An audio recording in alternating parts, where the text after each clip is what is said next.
Alors, toujours en compagnie du docteur Mathieu Nadeau-Vallée, résident en anesthésie.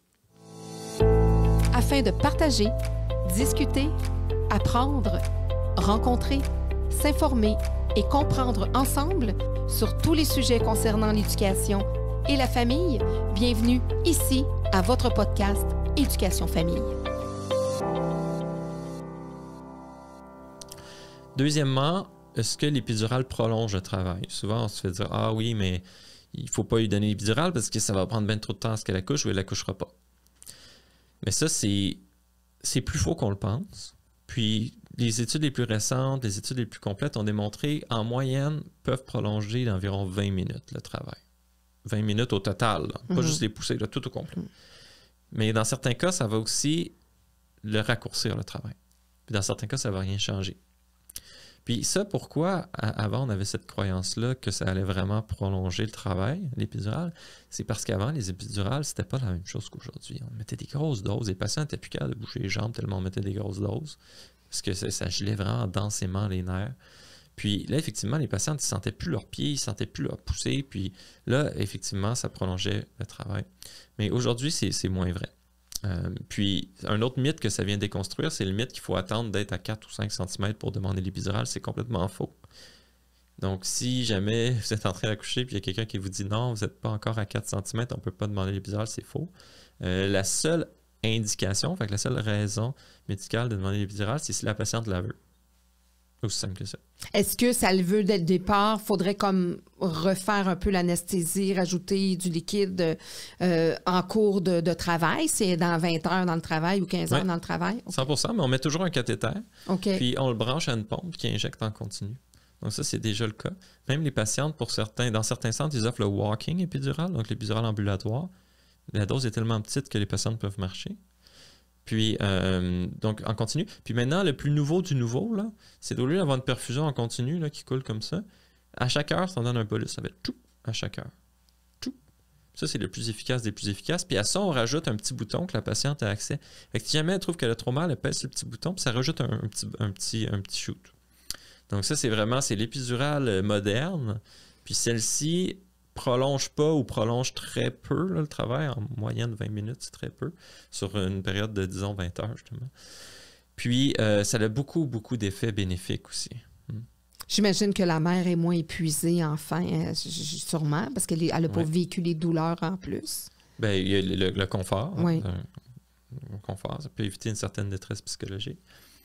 Si jamais on a besoin de lance césarienne pour une autre raison, disons, l'épaule ne sort pas ou le cordon est autour du cou. Elle est déjà prête. Elle est prête, on a juste, le cathéter est là, l'anesthésiste, il y a juste à mettre un médicament, puis on est prêt, on n'a pas besoin d'endormir. Souvent, ça nous sauve des anesthésies générales, ça. C'est pas banal d'endormir une patiente pour une césarienne non plus. À cause de la physiologie de la grossesse, surtout en fin de grossesse, les patientes peuvent être difficiles à intuber, puis il y en a eu des décès. Excuse-moi, là, je suis en train de m'étouffer. Il va falloir que tu me réanimes. Moi, je suis bon pour ça. Écoute, c'est le bon moment pour m'étouffer. Je vais prendre une gorgée. Je pense que je vais être réanimée. Si m'arrive de quoi, je vais m'étouffer avec ma salive, mais écoute, c'est la première fois que ça m'arrive, mais c'est parfait. Si m'arrive de quoi, là, je suis en bas de main. Écoute, ça serait tellement... Ça serait pas drôle, mais ça serait drôle. Elle a choisi son moment, elle pourrait être en détresse respiratoire. Mais un bon réflexe de tout, ça, c'est la première chose qu'on regarde chez nos patients. Oui, bon, ben c'est ça. C'est à tour, c'est comme l'enfant qui se met à pleurer. Ça c'est encore des... Tu sais, le fait là, de... Parce qu'il y a des choses qui évoluent, puis on dirait qu'il y a des choses qui évoluent pas parce que... Sûrement parce qu'on a-tu trouvé une meilleure manière. Tu sais, l'enfant qui doit pleurer après une tape ses fesses ou, bon, là, il va y frotter, là, maintenant. Là. Oui, on les frotte. Tu sais, il n'y a plus de tape, là. Dans le temps, c'était une petite tape ses fesses. Je pense, oui, il y a plusieurs années, là. Ben, je sais pas qu'il battait, là, mais... Oui. Nous, on appelle ça la stimulation. Ça fait partie de la réanimation du nouveau-né. Tous les nouveaux-nés doivent avoir un petit peu de stimulation quand ils naissent. Puis ça aussi, c'est l'anesthésiste qui s'assure que ça aussi... En césarienne, oui. OK. Mais en fait, c'est pas vrai ce que je dis. Le chirurgien, lui, il a la première minute, le bébé. Hein. Il a le moment privilégié avec le bébé. Puis c'est lui, donc, qui fait les étapes initiales. Donc, souvent, c'est le chirurgien va stimuler, il va dire « Ah, vas-y, pleure un peu. » En fait, c'est pleure, mais en fait, c'est respire. Oui, c'est ça. Respire un peu. Puis, donc, lui, il fait une partie. Après une minute, là, on clampe le cordon parce que cette minute-là permet au plus de sang d'aller au bébé. Donc, ça diminue le risque d'anémie du bébé. Après ça, on clampe le cordon, on coupe, on le met sur la table de réanimation. Puis là, c'est l'anesthésiste continue les étapes initiales pendant une autre minute. réchauffer le bébé, le stimuler pour qu'il pleure. Puis c'est là que le bébé fait sa transition vers la vie extra-utérine, puis qu'il se met à être coloré. Puis à ce moment-là, s'il est coloré, il respire bien, on le met à maman. On le donne à maman. Puis c'est ça, c'est vrai que c'est un privilège si tu reçois la vie d'un être vivant aux premières loges. Ouais. Puis ils sont tous différents, les bébés. Tu sais, c'est dans le sens que, tu sais, c'est ça. Tu parles des gros, des petits, des plus rosés, des moins rosés, des métis, etc. Donc, c'est d'accueillir la vie. Tu sais, t'en parles, puis c'est vrai, on réalise pas que lors d'un accouchement, ben avant de le remettre à la maman, les personnes qui ont cette tête vivant-là dans les mains, c'est vous autres. Tout à fait. Le chirurgien, si le bébé va assez bien, il va le montrer à maman, mais en césarienne, le chirurgien est stérile, il peut pas se mettre à aller toucher maman. Clamper le cordon, donner l'anesthésiste va le donner à maman. Donc ça, mais le travail d'un anesthésiste, toi, tu vois tout dans un hôpital. Parce que combien d'anesthésistes habituellement pour un hôpital? Ah, ça dépend. OK. Au CHUM, ils sont une cinquantaine, parce que c'est grand. OK. Ouais. Certains hôpitaux, ils sont 2. OK. Ça dépend. Quand ils sont 50, est-ce qu'ils sont dans des départements plus spécifiques? Au CHUM, ils ont des groupes d'intérêt. C'est-à-dire qu'il y en a qui sont plus intéressés par, disons, la chirurgie thoracique. Donc, on va en faire plus souvent. D'autres, c'est la chirurgie, la neurochirurgie, enfin plus souvent. C'est une demande que vous pouvez faire? Oui. C'est comme ça qu'ils s'organisent. On s'organise comme on peut. Puis, il y a certains domaines chirurgicaux où certains anesthésistes ne peuvent pas en faire. Par exemple, la chirurgie cardiaque. Pour un anesthésiste qui veut faire la chirurgie cardiaque, il faut qu'il ait fait une surspécialisation dans ce domaine-là, d'au moins une année. Donc, après sa résidence, il est anesthésiste, mais il doit continuer sa résidence, aller faire une autre année en chirurgie cardiaque. Est-ce que c'est ton cas, toi? Y a-t-il quelque chose que tu aimerais continuer? Non, moi, je ne ferai pas ce qu'on appelle un fellowship. OK. Là. J'ai considéré que j'ai assez donné avec mes 17 ans.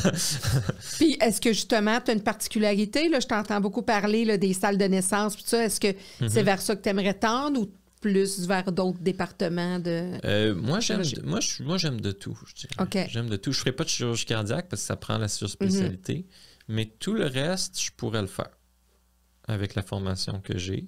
Puis là, ça va dépendre dans quel hôpital je vais travailler. Je n'ai pas encore fait mon choix à 100%, mais disons que je vais dans un hôpital qui ne font pas de chirurgie thoracique, bien, je ne ferai pas de chirurgie thoracique. C'est juste comme ça. Puis est-ce que c'est toi qui vas choisir ton hôpital? Est-ce que, rendu à ton niveau, c'est toi qui dis « OK, moi, je vais aller travailler au CHUM. Je vais aller travailler en région à l'hôpital de Dolbeau. Exact. Donc, souvent, les hôpitaux qui leur manquent 1 ou 2 anesthésistes, ben, ils vont mettre des demandes. Ils vont te convoiter. Là, ils vont faire des appels. Ouais, des fois, ça se passe de façon... courtiser. Exactement.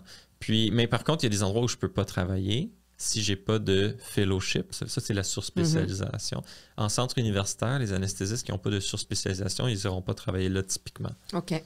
Le gouvernement exige que ces anesthésistes-là doivent avoir une surspécialisation pour faire la formation des résidents. Donc, disons, les résidents vont au CHUM, à Maisonneuve-Rosemont, ils vont à Sacré-Cœur. Mais dans ces endroits-là, c'est des anesthésistes qui ont typiquement fait une année supplémentaire dans un domaine. Ça peut être la chirurgie cardiaque, mais ça peut être autre chose. Ça peut être neurochirurgie, ça peut être obstétrique, ça peut être peu importe. Puis eux, ils ont acquis plus de connaissances pour pouvoir enseigner mieux aussi. OK. Donc, typiquement, disons que moi, je choisis de ne pas faire de fellowship, mais je ne pourrais pas appliquer au CHUM. OK. Dans mon cas, c'est un peu différent parce que j'ai fait des études antérieures, donc un PhD, une maîtrise, tout ça. Donc, je suis considéré comme pouvant appliquer dans ces endroits-là. Mais typiquement, si on ne fait pas cette année-là supplémentaire, on ne peut pas. Puis est-ce que tu as déjà fixé ton choix? Non, je ne suis pas sûr. Non. Mais j'ai un stage qui s'en vient à l'hôpital Pierre-Boucher. Ça m'intéresse, c'est proche de chez moi. OK. Il y a d'autres hôpitaux qui m'intéressent pas mal aussi. Je n'ai pas encore fait. Est-ce que tu as des collègues, des amis qui sont allés plus en région? Parce que moi, je vois, ayant une résidence secondaire en région, puis qu'ils se débrouillent vraiment, c'est une autre affaire. Tu as les infirmières, puis même les médecins deviennent des spécialistes, même si c'est des médecins généralistes. Ils développent certaines spécialités. Parce qu'ils n'ont pas justement accès à un chirurgien cardiaque tout le temps. Puis... 100%. Oui, dans certains hôpitaux, un traumatisé, disons qu'il n'y a pas de chirurgien thoracique, mais ça va être le chirurgien général qui va essayer de faire ce qu'il peut. Il va mettre les drains thoraciques. Puis l'anesthésiste, c'est la même chose. Il travaille à ressources qui est diminuée. Disons, on dit en Gaspésie. Là. Ben, l'anesthésie... Ici, disons qu'on a un cas d'intubation difficile, là, ben, on va appeler le chirurgien ORL. On va dire, viens-t'en au cas où, si jamais je suis pas capable d'intuber, mais tu fais un petit trou, puis tu mets une paille, comme on dit, Ouais. une trachéo. Il n'est pas loin, là. Il est pas loin. Mais disons, en Gaspésie, À 11 heures de route. où l'ORL, il y en a un, disons, mais il est à 30 minutes, là, il n'est pas sur place. Puis, tu sais, il y a des ressources limitées. Puis les anesthésistes doivent avoir plus d'outils dans leur poche, disons. Ouais. Est-ce que c'est un défi que toi, tu relèverais d'aller, mettons, tu parlais de l'idée du super-héros, d'arriver plus dans un hôpital en région, en Gaspésie, puis de dire, ben là, je suis comme, tu sais, je suis pas mal le super-héros de la place parce que s'il arrive quelque chose... Mais ça bouge moins en région, par exemple. Les urgences, là, c'est pas comme les urgences à Montréal. C'est différent. Mais il peut y avoir des cas aussi graves, par contre. Oui. Puis c'est ça qui fait... Ça fait peur pour... un médecin, un anesthésiste, tout ça, ça fait peur, du moins en début de carrière. Donc, je ne sais pas si je le ferais. Les gardes sont faites de façon différente aussi de ce que j'ai entendu. Disons, on peut être de garde pendant 7 jours d'affilée, 24 heures sur 24. Mais tu sais, comme tu dis, il y a moins de cas, donc on est de garde, mais souvent on dort la nuit. Mais il peut y avoir une soirée où il y a 7 cas d'urgence, puis on ne dort pas, puis on est là le lendemain, puis... Donc, s'il y a un festival à quelque part, là... Oui, puis... ben oui, un gros accident ou... Oui, puis ça a fêté pas mal, puis... Mais typiquement, on stabilise les patients, puis on les transférer dans un centre avec plus de capacité. Je sais pas c'est lequel centre de traumatologie le plus proche de Gaspésie, là. Mais typiquement, c'est ça, tu sais, on rend le patient qui est stable, puis après ça, on le met dans l'ambulance ou l'hélicoptère, ou si on n'a pas les capacités pour le soigner, là. Qu'est-ce que tu dirais aussi, tu sais, comme tu disais, ben moi j'arrive d'une famille qui n'avait pas de médecin nécessairement, mais tu as des familles qui mettent beaucoup de pression aux jeunes pour dire, regarde, il y a des jeunes encore aujourd'hui, des fois la culture ou même des fois la croyance des parents vont dire, ben tu as 3 choix, tu es soit médecin, avocat ou... je ne sais pas, dentiste, là, ou je ne sais trop, puis qu'il y a une pression. Est-ce que tu en as vu des collègues d'université qui étaient en médecine, mais qui ne voulaient pas être en médecine? Ben, il y en a sûrement, mais est-ce qu'ils vont le dire ouvertement? Je suis pas certain. Puis, de toute façon, même si, disons qu'on se retrouve en médecine, mais on veut pas être en médecine, c'est tellement vaste, les genres de spécialités qu'on peut faire en médecine, qu'on peut s'en sortir, d'après moi. Par exemple, on peut parler, tu sais, c'est très différent un dermatologue, d'un interniste, d'un chirurgien, d'un radiologiste, d'un gynécologue, d'un nucléiste, d'un gynécologue, d'un médecin en santé publique, d'un... pathologiste, c'est coroner, pathologiste. Donc, puis même un étudiant en médecine pourrait se dire, finir sa médecine puis décider de juste faire la recherche ou d'aller, je sais pas, Médecins sans frontières. La personne peut y trouver son compte. S'il y a une certaine pression, sans nécessairement ne pas aimer ça, mais avoir ce regard-là, des fois des parents qui disent, regarde, souvent, il y a des parents qui vont tout sacrifier pour que leur enfant, justement, aille puis ils veulent pas que leur enfant vive ce qu'ils ont vécu parce que, justement, ils n'ont pas eu la formation ou quoi que ce soit. C'est ce genre de je dirais pas pattern, mais situation-là. Mais donc, la personne peut y trouver sûrement son compte, là. Probablement. J'ai pas entendu de cas en particulier, mais aussi, on peut arrêter la médecine. On peut faire 3-4 ans puis décider que c'est pas pour nous. Ça peut être le choix le plus mature à faire aussi, parce qu'après ça, c'est toute la vie. Parce que psychologiquement, en médecine, il y a d'autres mythes par rapport à ça aussi, par rapport au fait que tu as des étudiants en médecine, souvent vont avoir recours à de la médication pour mieux étudier. Oui. Est-ce que c'est juste un mythe, c'est quand même isolé, ou c'est quelque chose qui est vécu assez... c'est pas un mythe. C'est assez connu. Ça arrive. J'ai entendu parler, même dans ma cohorte, de gens qui le faisaient. Des amphétamines pour mieux étudier tout ça. Puis, bien sûr, on en entend parler dans d'autres pays aussi. Mais je pense pas que c'est quelque chose qui est relatif nécessairement au programme. Je pense que c'est quelque chose qui est relatif à la personne elle-même, qui est tellement un désir de performance que la personne veut avoir 100% puis pas 99%. Dans l'anxiété de performance. Oui. Puis, mais moi, dans mon année, ils ont changé la façon que les notes étaient faites parce qu'on avait des notes sur 100. Puis ensuite, ils ont changé pour ce qu'on appelle le pass or fail. Donc, ça serait à rien d'avoir 100% versus 90%, c'est pass. Au-dessus de 70%, je pense, c'est pass, ou 60%. Donc ça, je pense que ça va aider ce type de personnalité-là. Ils ont peut-être fait ça pour ça, d'ailleurs. Ils ont peut-être créé ça pour ça. Peut-être, parce que aussi, il faut se rappeler qu'en médecine, ce qui est important, c'est pas d'avoir 100%. T'es pas un meilleur médecin parce que 100% puis que l'autre, ton collègue, a 90%. Une fois que t'es en médecine, là, t'es en médecine. Donc, chacun va avoir son profil particulier de médecin. Oui. Puis c'est un marathon, c'est pas une course. Puis au final, ce qui est plus important, c'est pas nécessairement la connaissance pointue, c'est vraiment le jugement clinique. Puis des fois, il y a des gens qui sont genre à avoir 100% dans tout, mais quand c'est question de jugement clinique, ben là, ça ne fonctionne plus. Là. Puis ça prend beaucoup plus de travail.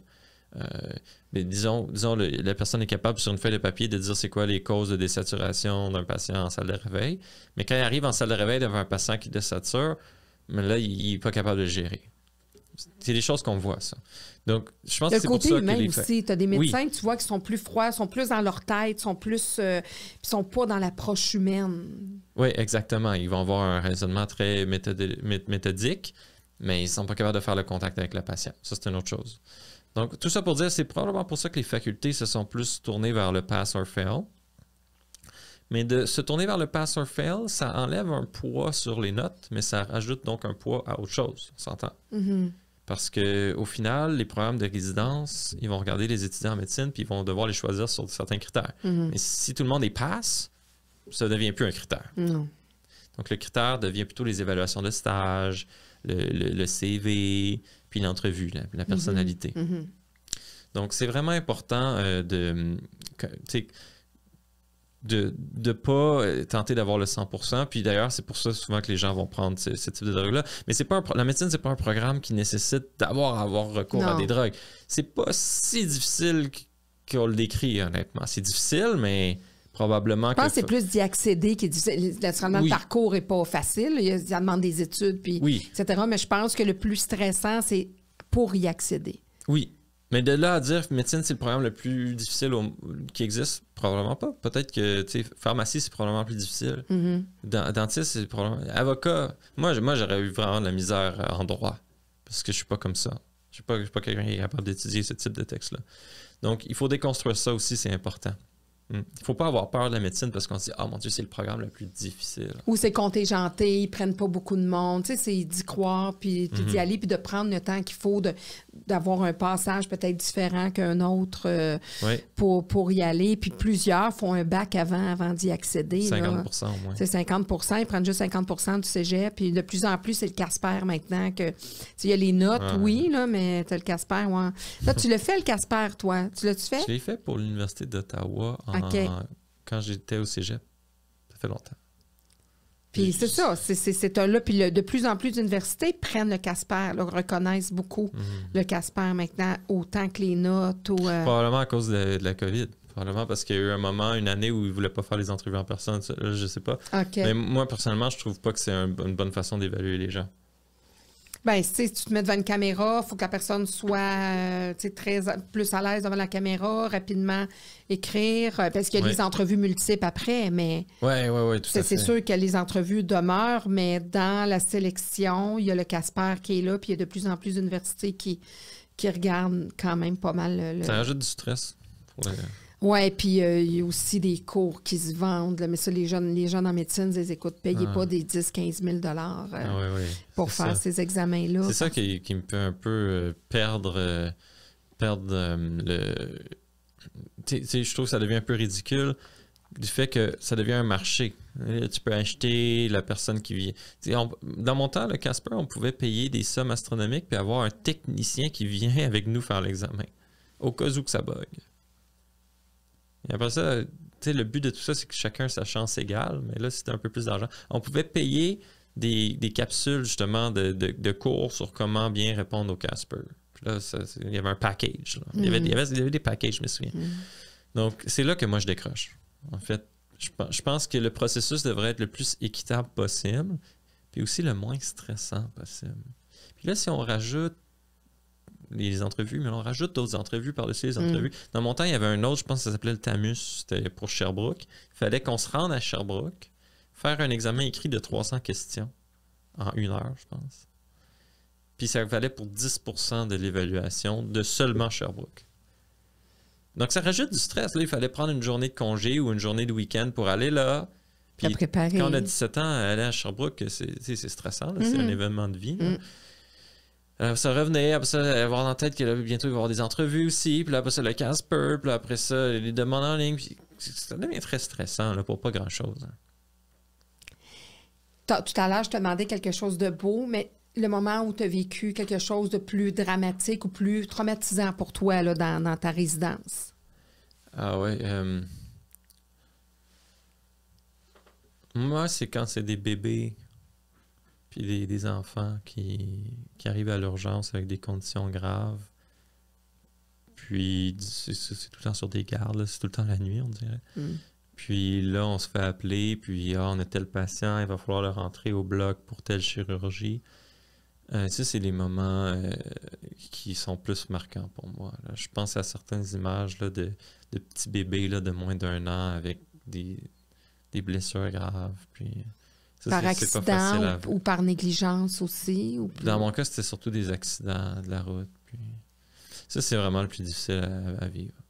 Ouais. Oui, puis ça doit pas être évident non plus à manipuler. Tu sais, je veux dire, c'est un petit corps, là, fait que ça... Oui. Mais ça, on est formé. Tout organisé, oui, c'est ça. Mais l'aspect le plus difficile, moi, ce que je trouve, c'est qu'on imagine toujours le pire, là, parce que là, c'est nous le responsable. On arrive à l'urgence. Là, c'est l'urgentologue le responsable, mais dès que l'anesthésiste arrive, il le regarde puis il dit « OK, il s'en va au bloc, puis je te le donne. Je te le garoche. Enfin, l'anesthésiste. Voici quelques informations que j'ai. Il y a une intraveineuse boboche sur son bras. On n'est pas sûr si ça coule bien, puis go. » Donc là, ça devient très stressant. Là, c'est là que l'adrénaline, puis que là c'est les moments les plus stressants. Ouais. C'est de l'adrénaline, mais c'est de l'adrénaline poche. Ouais. Des fois, il y a des moments où on a de l'adrénaline, puis là, on a juste on a envie, on a hâte, puis on se sent bon. Mais là, c'est de l'adrénaline, oui, mais c'est... Du stress, l'inquiétude. Ouais, c'est vraiment, c'est ça. Puis c'est pour ça qu'on fait une résidence, là. C'est que ça nous permet de voir des cas, puis de s'habituer, puis quand on devient patron, mais là, on est plus apte à gérer notre stress, notre anxiété. Puis, tu sais, moi, j'ai toujours un patron au-dessus de moi, puis c'est toujours une façon de me calmer. Je me dis, bon, ça serait ça mon plan. Mais si jamais c'est pas le meilleur plan, ben, tu sais, il y a mon patron. Puis aussi, c'est qu'on est deux paires de mains. Fait que, dire, moi, pendant que je mets l'intraveineuse qui marche pas, tu sais, mon patron peut mettre la cannule artérielle, puis l'inhalothérapeute peut mettre le masque d'oxygène. Mais moi, je m'imagine ce genre de situation-là où c'est juste moi, puis l'inhalothérapeute, là, ça devient... Mais un jour, ça va être ça ou ça va être toi le patron, puis il va y avoir d'autres personnes? Ça dépend où on travaille. Okay. Ça dépend où on travaille, oui. En centre universitaire, souvent, il y a un résident aussi, mais en même temps, est-ce que c'est un résident qui c'est sa première garde à vie, puis qui est en première journée de résidence? Il va falloir que tu réanimes presque. Oui, c'est ça, qui ne pourra pas être très aidant ou même va nuire. Ou peut-être qu'il sera très aidant aussi. Là. Des fois, il y a des résidents, c'est leur première journée, puis ils sont très bons. Donc, tout ça... Mais dans les pires moments que je suis capable de sortir, c'est moi qui roule un petit bébé vers la salle d'op, parce qu'il est en train de mourir devant moi. C'est vraiment stressant. Ouais. Mais vous avez dû le réchapper parce que tu m'as dit que tu n'avais pas vécu de décès. À chaque fois, ça s'est super bien passé.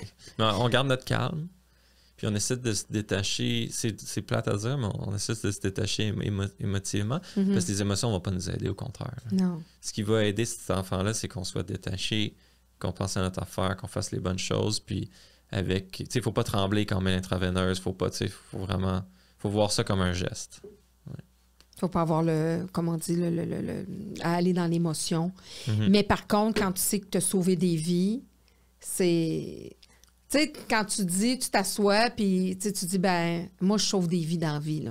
Je me suis jamais dit ça. Non. Mais souvent, mais je dis souvent... pas ça avec non, je comprends. je dis pas ça avec arrogance ou avec... Mais je me dis, il faut, à un moment donné, puis c'est pas de devenir un but de soi-même, mais... Oui, je comprends. Mais souvent, les anesthésistes, on se ramasse tout le temps avec le même genre de personnalité dans un même programme de résidence, là.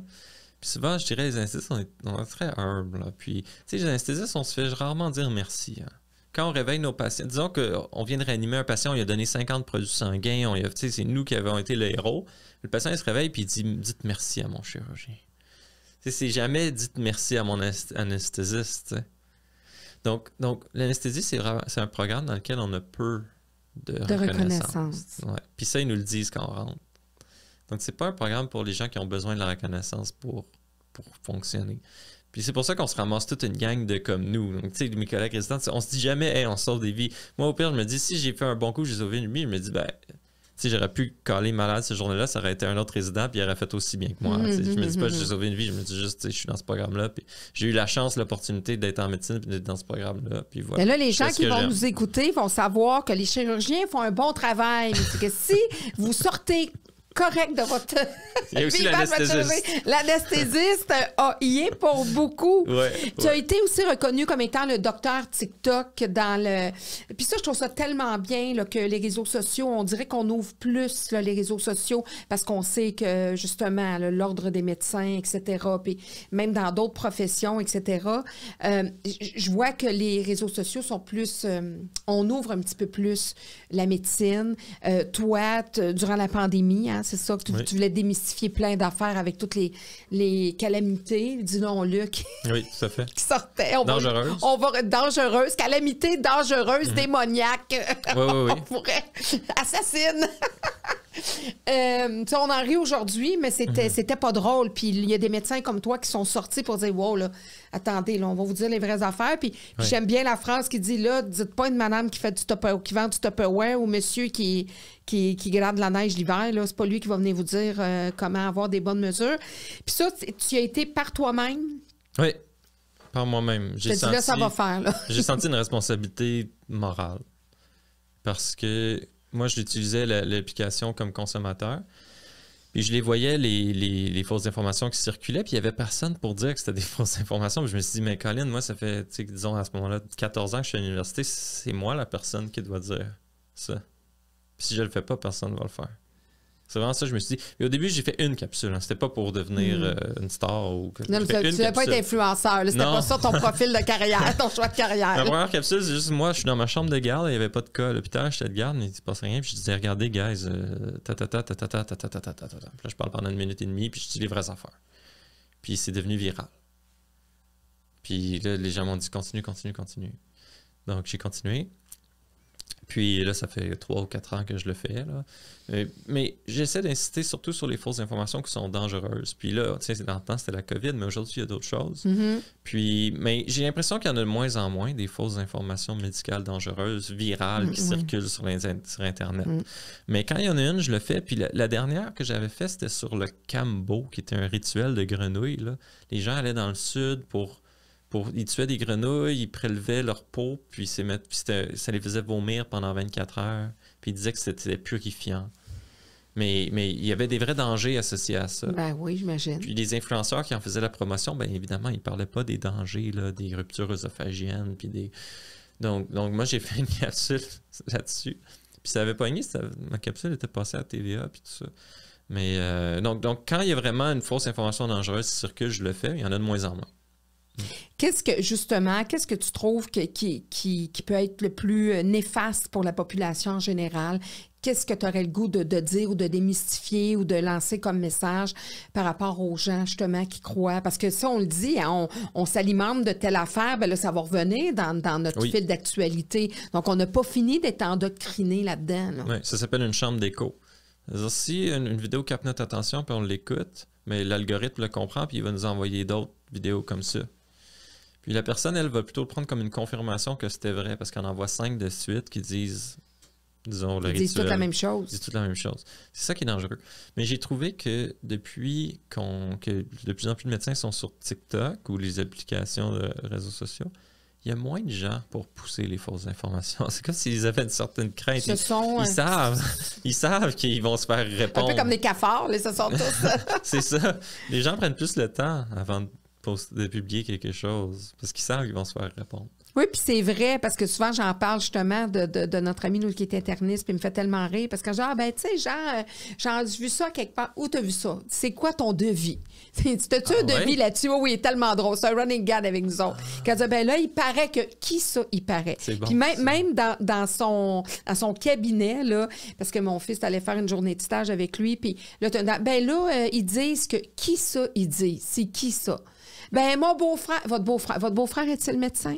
Il est vraiment comme ça, là. Il est sec. Il est drôle. C'est un personnage. Puis des fois, on parle, puis là, des fois, il dit des affaires. Je dis, t'as-tu un devis là-dessus? Ah oui. Mais lui, c'est vraiment ça. Il est très... Tu sais, puis je pense que la plupart des médecins, vous êtes comme ça, vous êtes beaucoup basés sur la science, le scientifique, etc. Puis il faut, parce que ça... Moi, mon fils qui va aller en médecine, puis je vais avoir ton opinion là-dessus. Moi, ce que je dis à mon fils, c'est la mère qui parle, là, tu sais, avec le peu de connaissances en médecine. Oui. Mais moi, je lui dis... Noah, si un jour tu es médecin, j'aimerais ça que, oui, tu vas être... Parce que lui, il a déjà son esprit scientifique. Là. Il est vraiment là-dedans. Là. Lui aussi, là, il est en train de se modeler de façon naturelle. Mais j'ai dit, je pense que pour être un meilleur médecin, il faudrait que tu sois ouvert à ce qu'il y ait autre chose. Tu sais, que tes patients peuvent vivre autre chose et savoir qu'il y a peut-être des choses plus grandes que nous. Tu sais, c'est un peu plus ésotérique, mon affaire, là. Mais, tu sais, comme je dis, il y en a qui se sont fait guérir par l'huile de Saint-Joseph, l'oratoire Saint-Joseph, tu sais. On le sait que c'est un effet possiblement placebo, puis tout se passe. Il y en a qui se sont auto-guéris, puis, tu sais, toutes ces affaires-là. Moi, je dis, je voudrais juste que tu aies ça en tête, que ça peut exister sans nécessairement l'endosser. Je te dis pas de le prescrire à un patient. Ouais, c'est pas ça que je dis. Mes parents qui disent « Hey, docteur un tel, tu sais, docteur Nadeau-Vallée, hey, moi, là, j'ai fait telle affaire, puis je sais pas, moi, je bois du... ou je fais telle affaire. Le patient, il croit tellement... Je sais pas jusqu'à quel point de démolir ça peut pas avoir un effet psychologique. Tu comprends-tu un peu ce que je veux dire? Mais en cabinet, non. C'est important d'en fait... Le plus important, c'est de garder la relation thérapeutique. Puis, c'est vraiment pas le but là, de dire, disons des pierres. Il y en a qui portent des pierres ou les mettent en dessous de leur lit. Puis, disons, le patient est s'ouvre, il dit, moi, mais j'ai pas besoin de votre chimiothérapie, j'ai mis des pierres en dessous de mon lit. C'est différent que j'ai mis des pierres en dessous de mon lit, puis je vais aussi prendre votre chimiothérapie. Oui, c'est ça. C'est ça la différence pour moi. Puis, si le deuxième scénario, c'est important que le médecin il continue de dire, mais continuez de la mettre, votre pierre en dessous de votre lit, mais on va travailler ensemble. Puis, moi, ce que je vais vous apporter, c'est ce qui est démontré par la science. Puis, vous, de votre côté, continuez de prendre soin de vous. Là où ça devient dangereux, c'est le patient qui refuse de prendre les traitements qui sont éprouvés par croyance Puis souvent, c'est alimenté par des charlatans. Hein. Souvent, ils vont voir une personne qui leur conseille... Je vais te purifier. Tu n'auras pas besoin de chimio. Là, je donne l'exemple de la chimio parce que c'est un classique, parce que la chimio, ça a plein d'effets secondaires. Puis c'est un poison, mais un poison qui peut guérir un cancer. Là. C'est un poison pour le cancer, mais c'est aussi un poison pour un poison. C'est ça. Puis en tout cas, les chimiothérapies, c'est moins pire qu'avant, mais tout ça pour dire que moi, c'est le premier scénario que je trouve dangereux. Le deuxième est très acceptable. Là. Puis jamais ça m'est arrivé de voir un patient puis qu'il me dise quelque chose, je suis pas d'accord, puis de lui dire alors voyons donc. Non, je vais souvent l'écouter, je vais faire preuve d'empathie, je vais essayer de comprendre la façon que lui vit sa maladie. Mais moi, jamais je vais conseiller. Ben non. Je ne vais pas conseiller. J'ai une petite pierre, justement, pour vous. J'ai une petite pierre. Jamais je ferais ça. Le collège des médecins arrive en trombe. C'est certain. Le docteur Nadeau-Vallée, il est très bon, mais il vend des petites pierres, du quartz. Ça fait dormir.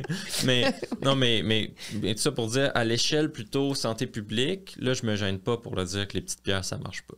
Non. Mais c'est différent à un patient, puis juste un message pour la population. Là. Puis j'en ai fait d'ailleurs un documentaire sur les petites pierres. Mais oui, parce qu'il y a un effet, comme on dit, soit placebo, quoi que ce soit, parce que ça a été prouvé, là, l'effet placebo. Là, oui. Tu promènes, 100%. Donc, c'est ça. Il faut juste expliquer c'est quoi. Qu'est-ce qui fait que tu penses que, justement, l'oratoire Saint-Joseph ou la pierre ou... oui, mais de l'expliquer, ça le rend inutile. Oui, c'est ça. Parce que si on explique à quelqu'un que c'est l'effet placebo, ben peut-être que l'effet placebo ne marchera plus. Oui, mais c'est d'y croire. moi, la façon dont je vois ça, c'est de dire, pour moi, l'effet placebo, c'est de croire en quelque chose. Puis si ça t'aide à ta guérison, en plus de faire tout ce que la médecine t'offre, mais qu'en plus, entre tes deux oreilles, tu sais, moi, je connais quelqu'un qui, sa mère, on lui avait dit qu'il n'y avait plus rien à faire. On recule plusieurs années avant, antérieures, puis la médecine avait dit, on ne peut plus rien faire pour vous. Puis cette dame-là a dit, vous ne pouvez rien faire pour moi, moi, je vais faire quelque chose pour moi. Puis là, elle est allée à elle, ce qu'elle a fait, c'est qu'elle a dit qu'elle a tout refait ses cellules, elle a fait de la visualisation, elle a tout refait ses cellules, tout ça. Mais elle a survécu. Fait qu'on, tu sais, elle a arrêté, il n'y avait plus de traitement, là, tu sais, elle n'arrêtait pas d'y enlever, là, justement, les ganglions, c'est un cancer des ganglions, il enlevait tout ça à l'époque, là, je recule 50 ans, quasiment en arrière, 40 ans en arrière. Puis, tu sais, elle est décédée, mais c'est pas de ça du tout, puis c'est comme plusieurs années plus tard. Fait que, tu sais, comme on dit, le bon Dieu sait, les anges en doutent, mais elle a décidé de prendre, tu sais, c'est une jeune mère de famille à l'époque, puis elle a décidé que c'était pas là qu'elle allait quitter cette terre, puis elle le fait. Fait que, tu sais, on sait pas. Moi, je pense que le cerveau humain est très fort. Tu sais, c'est mon côté un petit peu ésotérique. Mais d'ailleurs, est-ce que soit toi, ou est-ce que tu as déjà entendu parler de choses bizarres, des fois, qui se vivent à l'hôpital, mettons, en soins palliatifs? Ou y a-tu des choses, tu dis, hey, je viens de vivre quelque chose, là, tu sais, le patient est décédé, il y a quelque chose qui s'est passé, là. Moi, ça m'évoque rien, honnêtement. Vous êtes tellement là, dans le des fois, les patients nous content des choses, c'est vrai, mais rien de moi ce que j'ai vécu comme étant hors de l'ordinaire. Puis de toute façon, je pense que ceux vraiment qui sont en médecine, tu sais, je pense d'ailleurs que vous n'avez même pas nécessairement les canaux ouverts pour ça. Tu comprends ce que je veux dire? Vous êtes tellement dans... Vous n'avez pas le temps, mais vous êtes beaucoup dans... Tu sais, c'est beaucoup d'années d'études, de recherche. Vous ne faites que lire ça, des recherches. Vous étudiez plein de choses. Vous allez dans les faits, dans les études. Vous êtes... Tu sais, vous êtes animé de ça, là. Vous êtes nourri par ça pendant toutes vos études. Donc, c'est sûr qu'à un moment donné, j'imagine, il y a un profil psychologique ou de cerveau qui s'enligne plus là-dessus. Mais là. cela dit, en anesthésie, il y a l'hypnose. Hein? OK. Ça, peut-être que ça correspond bien, ça touche un petit peu. Il y a des anesthésistes qui font des formations de 2 ans en hypnose, puis ils l'utilisent dans leur pratique. Puis c'est accepté. Oui, bien, ça fonctionne. Bien, ça fonctionne. Il y a quand même une anesthésie, là. Ils font pas juste hypnotiser le patient pour sa chirurgie. Mais disons, moi, j'ai travaillé avec quelqu'un, il hypnotisait le patient pour mettre sa veine. OK. Donc, le patient disait qu'il avait eu moins mal quand on lui a installé son intraveineuse. Puis ça peut peut-être le réveil aussi. Pour le réveil, j'imagine, ça doit être utile. Peut-être. Pour faire l'épidurale. J'ai déjà vu ça aussi, des vidéos d'un anesthésiste qui hypnotise la patiente qui fait son épidurale. Donc, peut-être que ça rentre dans la catégorie des choses plus étranges que j'ai vues. Mais c'est de plus en plus démontré. Oui, c'est ça, c'est ça. Qu'est-ce que tu voudrais...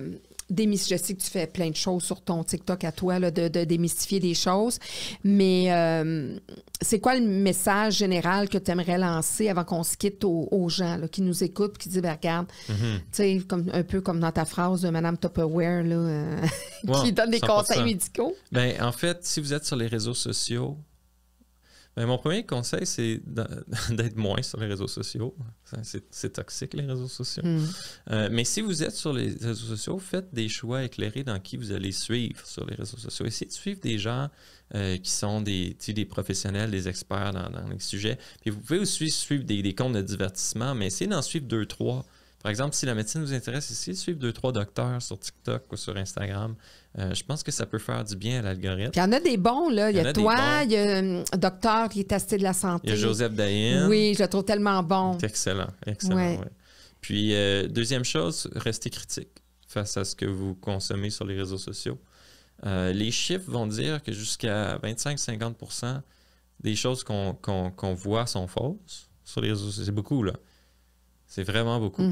Puis moi, de ce que personnellement j'ai vu là, sur les réseaux sociaux en termes de médecine, je dirais que ça accote presque le 100% est faux. Ou contient une partie de fausseté. Presque le 100%. Donc, il faut rester très critique à ce qu'on voit sur les réseaux sociaux. Puis de s'informer aussi, puis de ne pas aussi s'auto-diagnostiquer. Ah oui. Grâce à Internet. On le voit de moins en moins, ça dit, mais oui, je suis d'accord.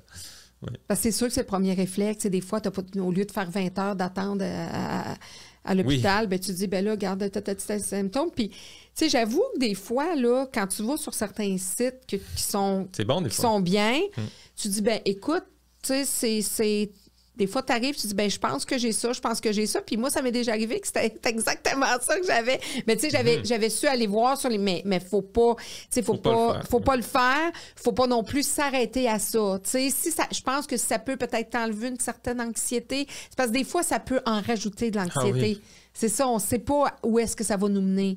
Fait que c'est mieux de prendre rendez-vous chez le médecin puis d'aller... Ça ne remplace pas un médecin, c'est ça le message. Jamais. Mais dans l'attente, peut-être... ChatGPT s'est rendu assez performant aussi à ce niveau-là. Là. Je me suis même pas rendu là, moi. Ah ouais, on peut décrire notre âge, nos symptômes, nos facteurs de risque, tout ça, puis il va sortir une bonne liste de diagnostics différentiels, puis c'est performant.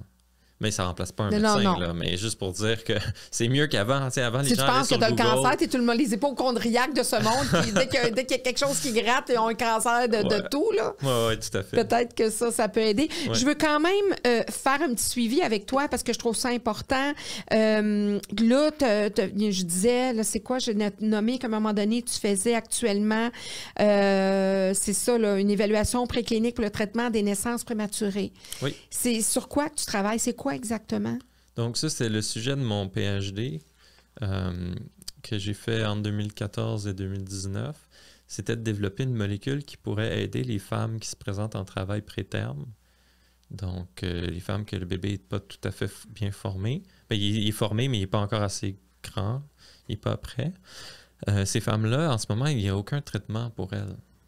Il n'y en a pas qui a été démontré d'améliorer l'issue du bébé.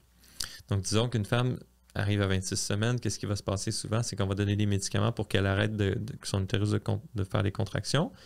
Le temps de lui donner des médicaments pour aider un peu le bébé parce qu'il va sortir bientôt. Ça, c'est des corticostéroïdes pour que le poumon du bébé prenne l'expansion avant son temps. Donc ça n'a pas été... Le corticostéroïde, oui, a été démontré d'aider le bébé. Mais le fait de prolonger la grossesse de 48 heures, disons, ça n'a pas été démontré d'aider le bébé.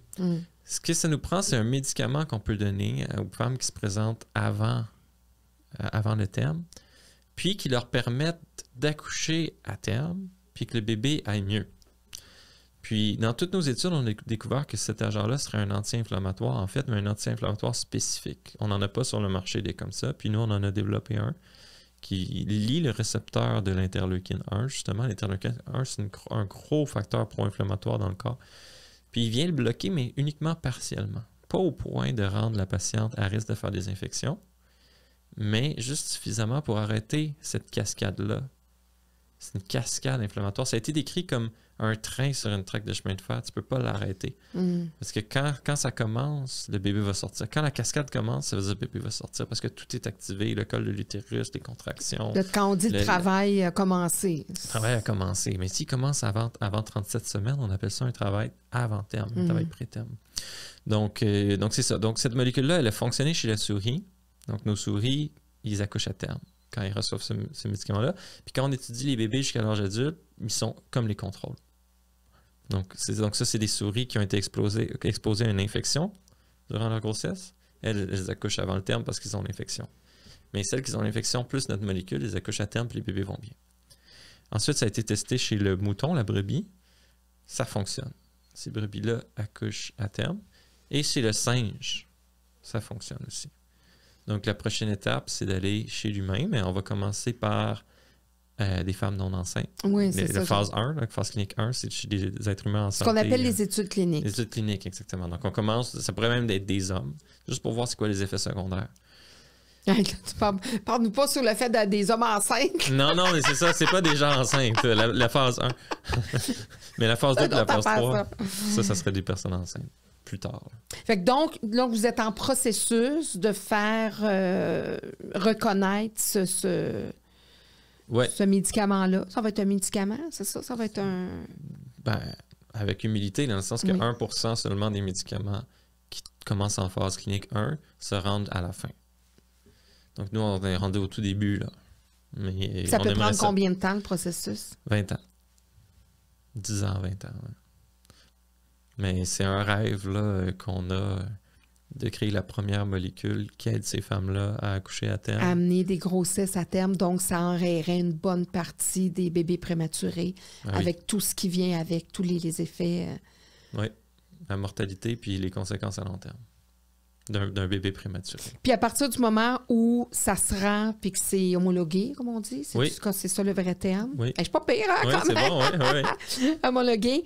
Qu'est-ce que ça donne aux médecins ou aux personnes qui ont réussi? Ça donne-tu un montant? Ça donne-tu des redevances? Ça donne-tu... Pas vraiment, honnêtement. Le brevet va être vendu... Un prix Nobel? Plus... Ça pourrait donner un prix Nobel. Mais le brevet va être cédé, va être vendu à la compagnie. Là. Pharmaceutique. Qui, elle, va faire des milliards avec ça. Oui, c'est ça. Mais de toute façon, c'est pas le but du médecin. C'est pas de faire de l'argent là, quand on fait ça. En fait, des fois, il y a même des pertes monétaires là, tout le temps qu'on passe là-dessus. Mais le but, c'est vraiment d'essayer d'aider la santé des Québécois, des Canadiens. Le super-héros qui revient à... Oui, c'est ça, d'aider dans le fond.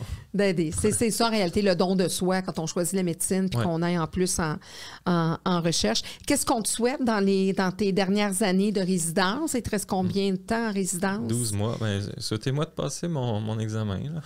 Je pense que tu es bien parti. Je pense que tu es bien parti. Mais c'est quand même spécial parce que malgré tout ça, il y a quand même ce stress-là de dire... Parce que si jamais tu ne le réussis pas, tu peux le reprendre, l'examen? 1 an plus tard. OK. Ça fait 1 an sans travailler. Sans travailler, là, tu n'es plus résident. Est-ce que tu peux quand même être en milieu hospitalier? Ça, je sais pas. Probablement, je sais pas. J'ai pas pensé à ça. Là. Non, c'est bon. On s'en va pas dans ce minding-là. Mais, donc, j'aimerais beaucoup, pour les 12 mois à venir, me trouver un milieu de travail puis passer mes examens. Ça, au niveau académique, ça serait ça mes objectifs. Puis de continuer à être un super-héros. Continuer à endormir les gens. Endormir les gens, c'est bien. Ben, tu sais, oui, c'est ça, effectivement. Puis pour qu'ils aient les meilleurs soins aussi. Exact. Merci, Mathieu, vraiment, pour cette belle rencontre. Claudine. Et tu sais que je remets des diplômes. Ah non, je à la fin, pas. Ça, je t'avais demandé si tu avais écouté mes podcasts jusqu'à la fin. Mais c'est bon, parce que la plupart, ils les écoutent pas jusqu'à la fin. Mais je me dis, je réserve. Bon. Écoute, ça sera pas le plus honorifique, ça sera pas ton premier, bien entendu, mais ça va possiblement être le plus humain. Alors, certificat d'engagement décerné à Dr Mathieu Nadeau-Vallée pour ses nombreuses distinctions, bourses et reconnaissances, pour les conférences et recherches, les présentations et les articles sur différents sujets en médecine, pour toutes les qualités de vie améliorées, pour les nombreuses douleurs d'accouchement atténuées, pour la mission qu'il s'est donnée de rendre la science médicale accessible à tous, pour son engagement à enrayer la désinformation, pour ses présences constructives et informatives sur les médias sociaux, pour toutes les vies suspendues en attendant une amélioration, une guérison, un miracle, parce qu'on ne saura probablement jamais quelle seringue l'a piqué pour être si intelligent, parce qu'il fait partie de nos éminents jeunes médecins. Merci, docteur. Merci, Mathieu. Et longue vie à toi. Merci beaucoup, Claudine. C'est vraiment apprécié. C'est vraiment un beau texte. Ouais, je vais le mettre sur ma bibliothèque. Oui, ben écoute, c'est toujours des certificats du cœur, puis je me dis, oui, puis parce que je sens chez toi un gars hyper sensible, près de ses émotions. Hein? Puis, comme tu dis, effectivement, on ne s'en rend pas compte que les anesthésistes, vous travaillez beaucoup dans l'ombre, c'est beaucoup d'études. Vous travaillez beaucoup dans l'ombre, puis vous sauvez des vies. Puis souvent, ben, on n'enlève rien aux autres qui sont dans la salle d'opération, mais vous n'avez pas toujours cette gratitude-là, ce renforcement positif que nous, qu'on appelle en enseignement. C'est un renforcement positif qui fait que ça a l'air de rien, mais tu sais, justement, le chirurgien qui se fait remercier. Qui se fait remercier, mais je vais te raconter une anecdote. Par contre, j'ai quelqu'un qui m'a dit à un moment donné, puis c'est une animatrice bien connue, elle dit, j'ai vraiment un chirurgien, un médecin, un spécialiste qui a sauvé mon mari à l'hôpital. Je pas trop, en tout cas à Montréal. Puis elle dit, je voulais, là, elle dit, je pourchassais quasiment le chirurgien dans l'hôpital pour le remercier. Puis elle dit, écoute, je l'ai vu dans l'ascenseur, puis là, puis elle dit, il était tellement, là, complètement froid. Tu sais, madame, j'ai juste fait mon travail. Tu sais, il était pas dans le... Puis je me dis, là, ça me permet de comprendre certaines choses. Puis là, ben, quand je vais la voir, je dis, sais-tu quoi? C'est après l'anesthésiste, t'aurais dû courir. Lui, il l'aurait pris dans ses bras. Il l'aurait pris dans ses bras. Ben, merci, madame, c'est la première cette année qui me dit merci. Mais écoute, ce diplôme-là, ben, je te le remets au nom de toutes ces vies, justement, que tu as suspendues pour laisser les autres spécialistes faire leur travail, pour celles que tu vas sauver, pour merci. Tous les poupons. Je pense que tu as une affinité, tu sais, que je pense que c'est quelque chose qui vient te nourrir dans ton travail de ce contact-là avec les jeunes mamans, avec les mamans, puis avec les poupons. Donc, pour tous ces poupons-là que tu gardes en vie ou que tu prends en charge, puis j'aurais pu mettre le mot héros dans ce diplôme-là. Puis, en tout cas, je pense que ta carrière est de très bon augure. Merci. Puis, je te remercie d'avoir choisi... la médecine, parce qu'effectivement, puis je remercie ton mentor, on veut le remercier publiquement d'avoir cru en toi. C'est vrai. Puis, parce que je suis certaine qu'il a fait une différence dans ton parcours, puis qu'il va, lui, à un moment donné, il va prendre sa retraite, puis il y a peut-être 2, 3, 4 personnes comme toi qui a cru, puis qui vont continuer de paver sa vocation. Merci, puis bonne chance aussi à ton fils pour la médecine. Oui, ben c'est sûr que je lui souhaite. C'est une belle profession, ça vaut la peine. Oui, si c'est dû pour lui, il va le faire. Grandement, moi aussi, je prends mes émotions. Toujours la petite larme pas loin avec mes invités. Mais ça vaut la peine, c'est un beau projet. Oui, puis j'espère qu'il aura l'honneur de te rencontrer un jour comme ça. C'est un beau modèle. Moi, je veux juste qu'il voit des beaux modèles puis qu'il trouve sa voie le mieux possible. Je le souhaite. Merci.